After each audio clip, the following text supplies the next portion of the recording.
Is your relationship with food or relationship with the gym abusive? Are you doing grueling workouts because you had a bad night of eating?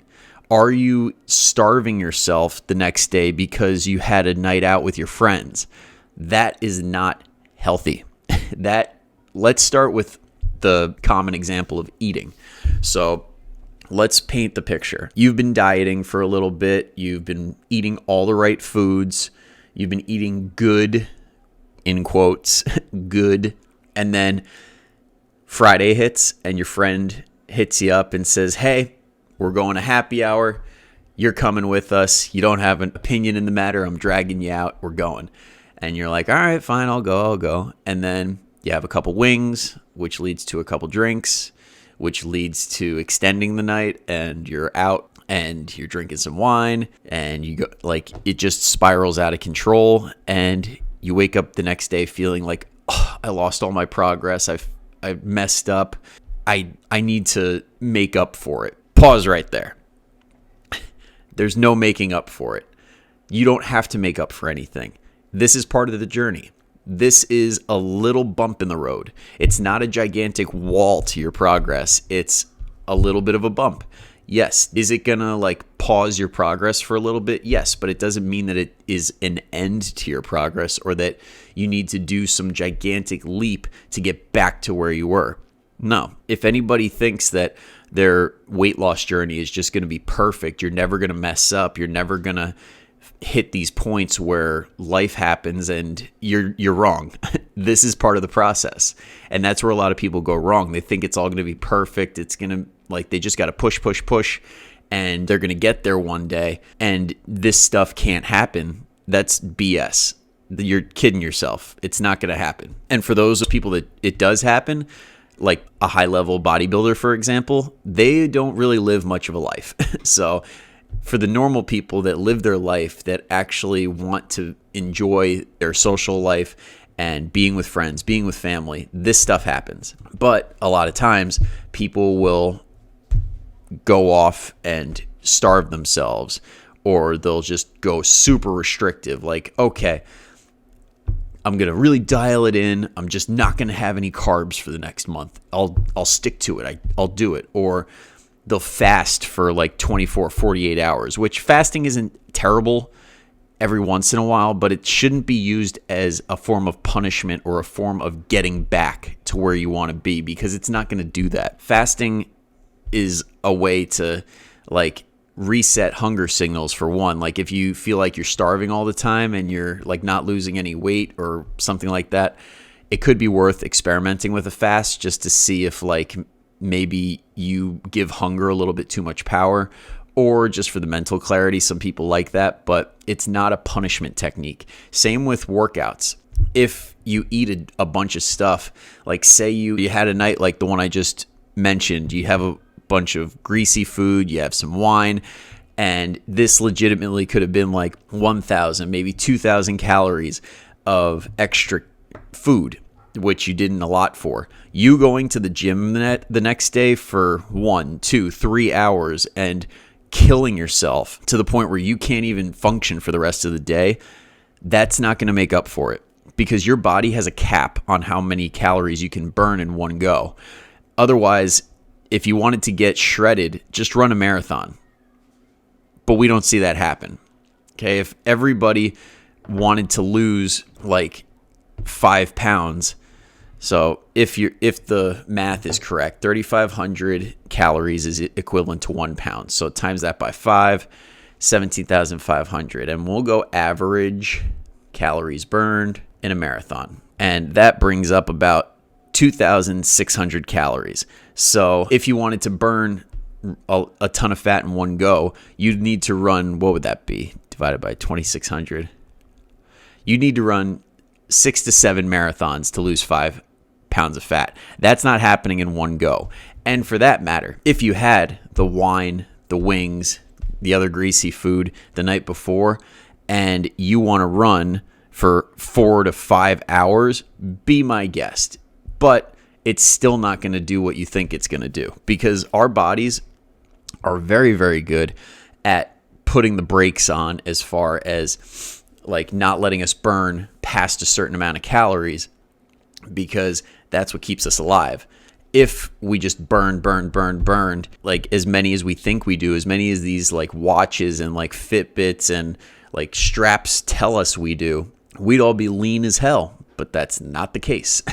They've literally done studies where they measure caloric burn in like normal people, Western society, sitting around all day at an office job, and they've measured that in comparison to hunter-gatherer societies in like third world countries, and we burn about the same, even though those people are on their feet literally killing animals, like running around for their food, climbing trees to pick stuff out of to get their food for the day, walking around, swimming, whatever, and they're burning just about as much as we are. What does that tell you? Our bodies are really good at conserving energy. That's evolution right there. If we burn, there would be a lot of people that would not be able to survive, and we wouldn't have an obesity problem. That's just a fact. So that being said, you can't undo everything in one day. Can you make a concerted effort to tighten things up as you go? Absolutely. One of the methods that you can use, like I've used it too, like I know like a day is coming up, like the Super Bowl or a family party. I'll budget an extra 500, maybe 1,000 calories for that day, but take it away from other days. So does that mean I don't eat 1,000 or 2,000 calories the next day? Absolutely not. But let's say 6 days out of the week. So if I wanted an extra 1,000 calories, divide that by 6, I would need to give up about 166, 167 calories a day. So to put that in perspective, if I'm eating 3 meals, 2 snacks, and those 2 snacks are about 100 to 200 calories each, like a protein bar or an apple or a banana, instead of the 2 snacks, I just have 1 for the rest of the week. That is one way to do it. And that's a way that your body is going to be much more accepting of, because if you're changing something drastically, like going on a 24, 48 hour fast or something, your body freaks out a little bit. It's going to fight back. But these little micro changes where you take a little bit away and then do that for an extended period of time, that is one way you could, quote unquote, make up for that. Or another thing you could do, if you like, so that's the nutritional end. If you wanted to do something that'll burn more calories on the exercise end, instead of going to the gym and destroying your body and creating this giant stress response that makes you, like, creates an environment in your body that is the opposite of what you want for optimal performance, fat loss, whatever. Instead of that, try increasing your step count, because that's one of the easiest ways that people can increase their caloric burn, where that rule kind of applies because you're not creating this gigantic like taxing effect on your body by doing 1,000 more steps a day, because it's slow. Like throughout the day, it's accumulated. It's not one sprint or anything like that. Your body is much more accepting of something like that. And it's actually a technique that a lot of coaches use when you have somebody that can't really go any lower in calories. You see it a lot of times in smaller people, like men or women that are in that range of like 120 to 150 pounds, and you don't want to bring their calories down any lower because you know there's no way they're going to stick to it and they're going to feel like garbage. So instead of that, you increase their step count by 1,000 or 2,000 steps, and then all of a sudden they go back to burning the fat and losing the weight that they want to. So you can do something like that. Very viable option right there. And I'm just going to say, to cap this whole thing off, if you are struggling with a relationship with food or exercise to the point where you feel like you can't survive without it, or this is just your norm and you feel like you're stuck, honestly, I really, truly believe that almost everybody that I know that has been on a weight loss journey of some kind that feels like that, one of the best things you could do if you really, truly want to lose the weight and keep it off is investing in a therapist. Like one that specializes in relationships with food and things like that. Because if the mind isn't right, that's a big piece of the puzzle that just, you really need to dial it in. And figure out what is the problem there. Like if you're trying to, I don't know, trying to cope some childhood trauma or something like that with exercise and nutrition, eventually it's going to come right back around and come back to bite you, and then you're going to lose all that progress. Or you're just going to be living this existence of like feeling like you're a slave to the gym or nutritional patterns that are not healthy. So investing in a therapist can be like one of the best things anybody can do. There have been some coaches out there that have said, like, honestly, for somebody that's like in that category of like 350, 400 plus pounds, it might not even be worth it to get a personal trainer. You're probably better off getting a therapist, because that would probably yield much better results than killing yourself with food or with different foods and exercise. Should you be eating better foods and exercising? Absolutely.